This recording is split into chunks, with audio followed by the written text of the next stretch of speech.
What's good, YouTube? Welcome back to Take a Trip with Willis. Thank you for taking the trip with me, man. It's been a good start to the year. Had some like bumpy starts, like some rough things that happened, like my car broke down about an hour away from my home, and that kind of sucked. But regardless, still been good. I've been doing well. How have y'all been doing? Let me know down in the comments. And yeah, I think I have found something I'm gonna make a series for that I really, really, really enjoy this topic.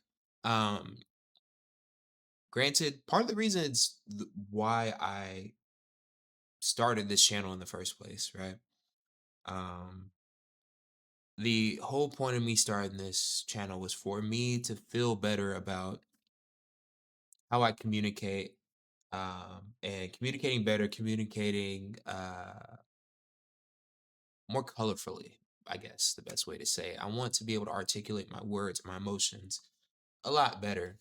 Um, with that, uh, my original hypothesis was if I pay more attention to the words coming out of other people's mouths, and if I read more poems, listen to more poetry, listen to music that allows me to be able to hear the lyrics properly and to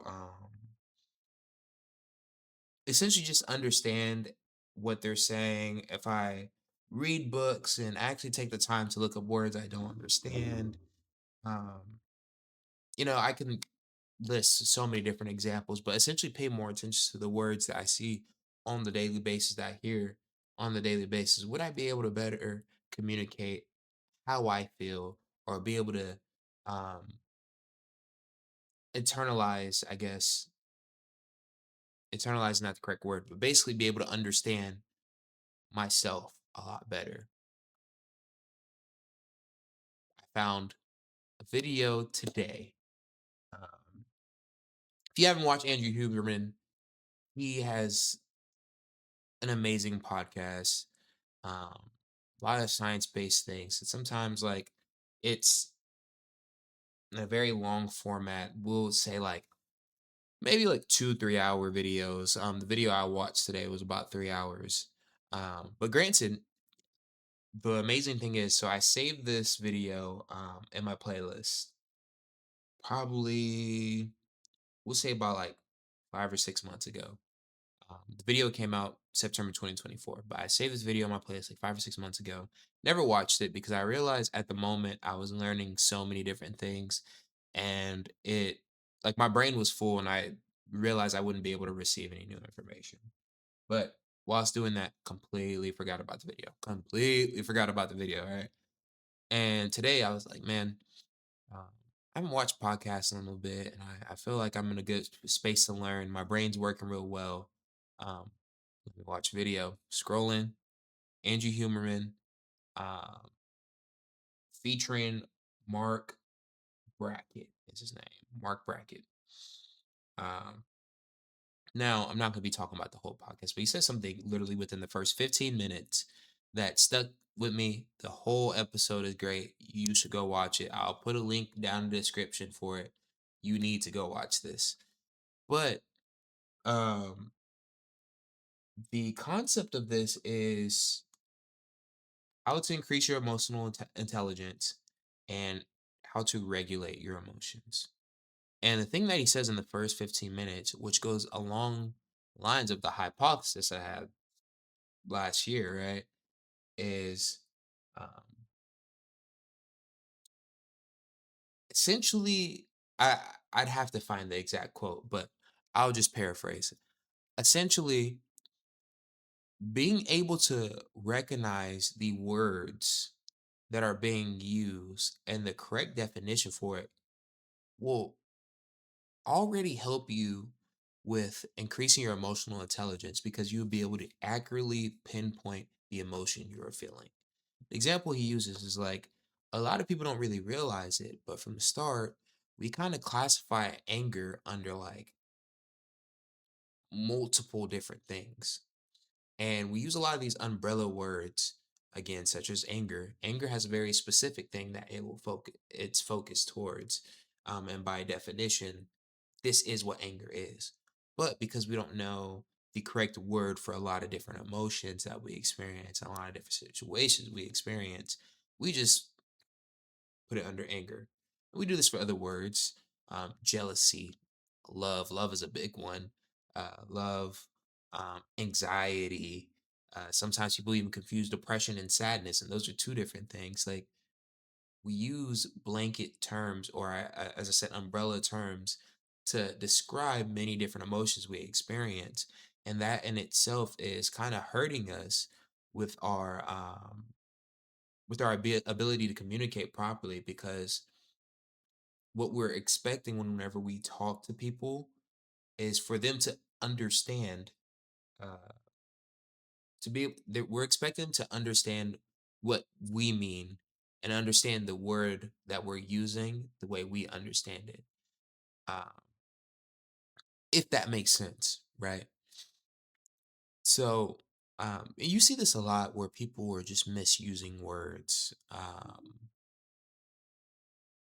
and TikTok hasn't really helped in this scenario too, where we get a lot of what people classify as TikTok words, right?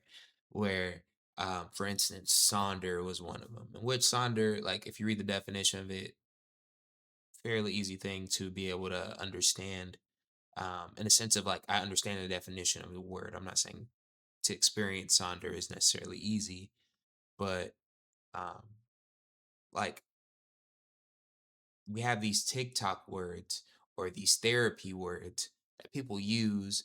And while originally the purpose or the reason why someone presented this to the world, if you will, was under a good purpose, then you start getting into people using it to gaslight or using it, just completely misusing it. So now I understand the word that you're saying for one thing, and I could be understanding it for the actual definition, but you're misusing it, and that confuses us. And now we're butting heads, and there's a lot of confusion, and we're not getting anywhere because at the end of the day, the word you use to describe the emotion you're feeling is something that's completely different. And now I don't know how to like help you in this scenario, or not to help you because I'm not trying to fix it, but I don't know how to deal with this. I don't know how to experience these emotions that you're, giving to me because I don't want to say that you're feeling this whilst at the same time you're not accurately describing what you're feeling. Anyways, I could keep talking about that. But we're gonna start a series, and what I'm thinking of doing is describing it for increasing our emotional intelligence, similar to the title of the Andrew Huberman podcast. But we're going to start off with say what you mean and mean what you say. And I haven't, it's my first time hearing anything about Marc Brackett. Uh, he's a very intelligent man, and I really like what he's putting out. And what I'm personally going to do, I don't know if he's done anything like this before, but at least for today, uh, I did take reference from this video. I'm not trying to copy, but yeah. Anyways, we're gonna go with emotional intelligence. Say what you mean what you say, right?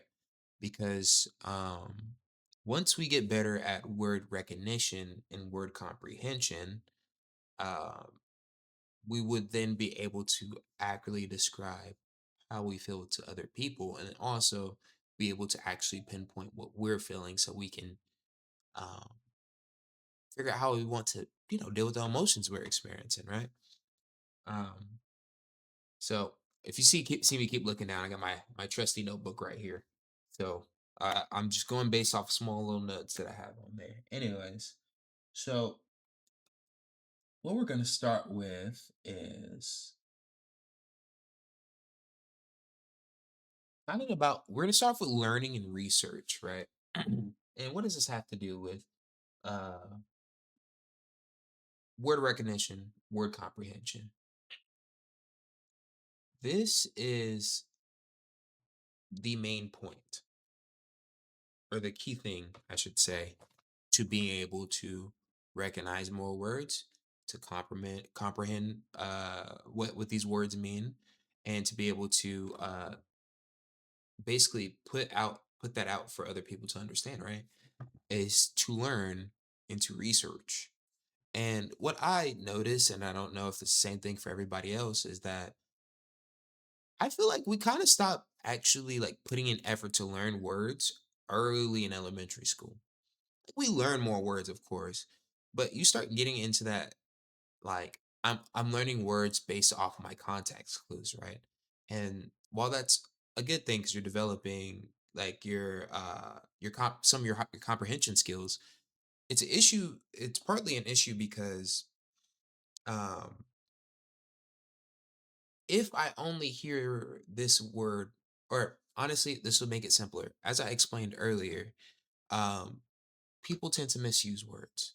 Even if they use it accurately in a situation, if I don't fully understand what that word means, when they even use the word to describe what they're feeling, what they're going through, or describe something, if I don't actually understand what that word means in its entirety, I'm only getting partial understanding.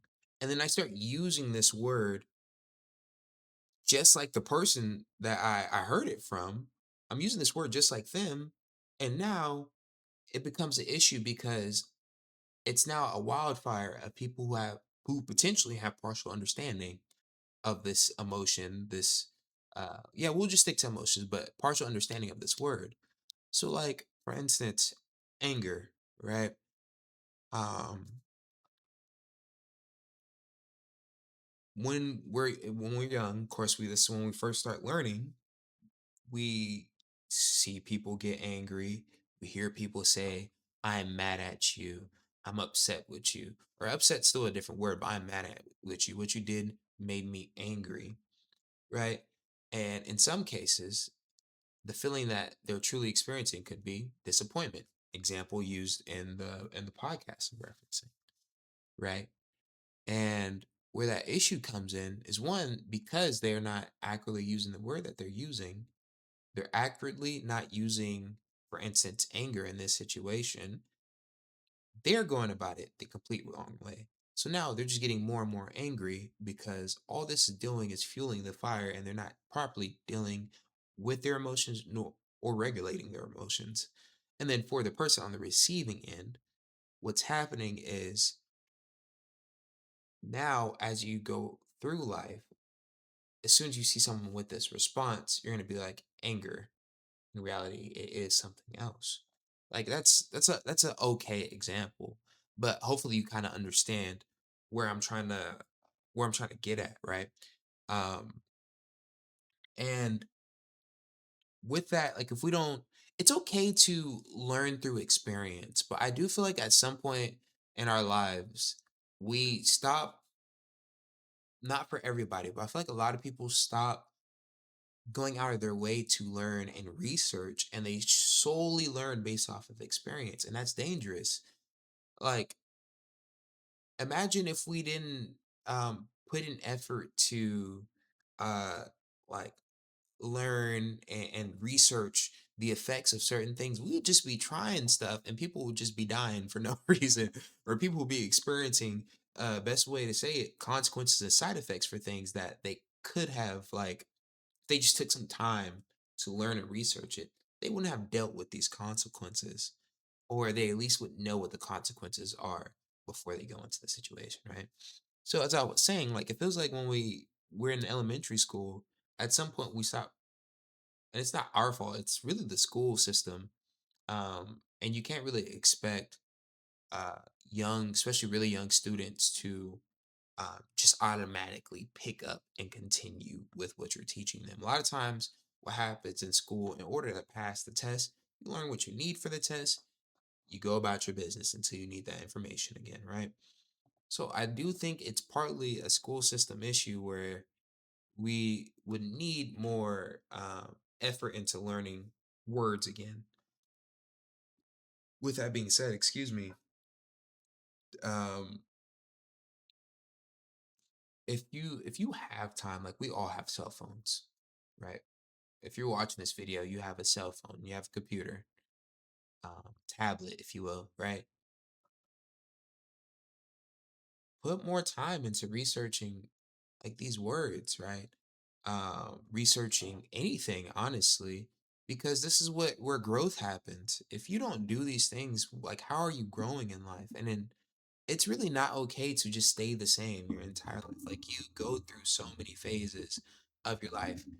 Seasons change, people change, the people you see will change, your job will change. Like all these different changes are happening in life.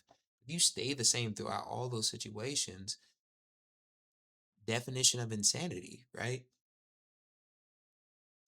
It's going to be hard to really get anywhere or get where you potentially might want to be. Anyways, um, so yeah, the what I'm planning on doing is taking what I would say, what I'm going to call an emotion group, right? So we'll say the umbrella word. So we can use what's a good one to explain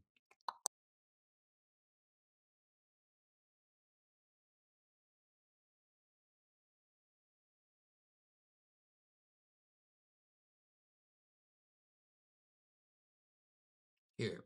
What I'm gonna do is I'm just gonna use an example that they use in the podcast, but hopefully you'll understand, and then we'll dive deep into it in the in each of the separate videos. I'm gonna take the umbrella word, for instance, in this situation would be envy, right? Underneath that, we will talk about what that umbrella word can either A stem into or B what it's commonly um, misused for. So, for instance, envy can stem into uh, resentment or admiration.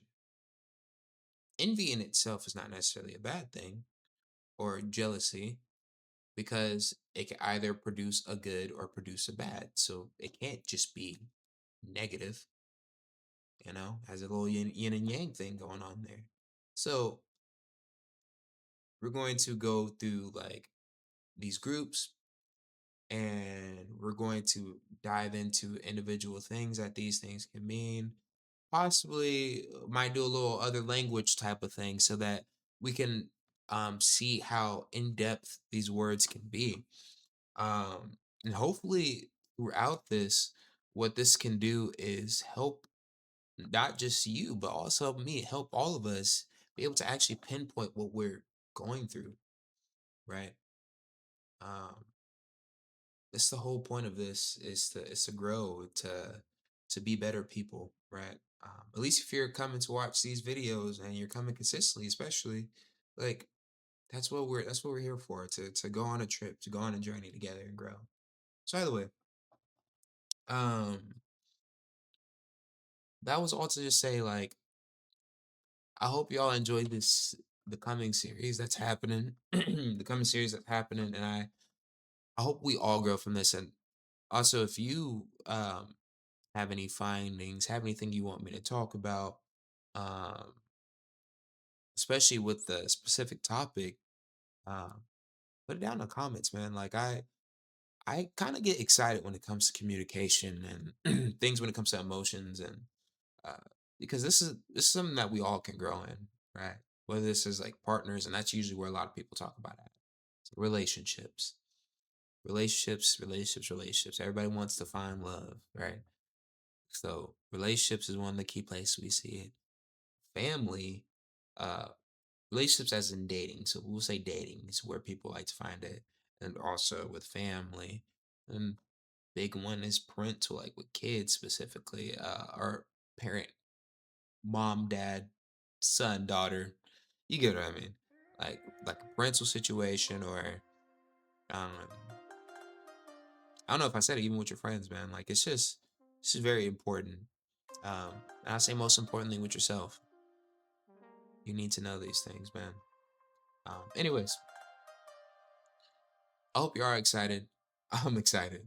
So, all that to say, thank you for taking a trip with Willis. I'll catch y'all for the next video. Hopefully, y'all like, comment, subscribe. Let me know what's up, man. Anyways, I'll catch y'all later. Doses.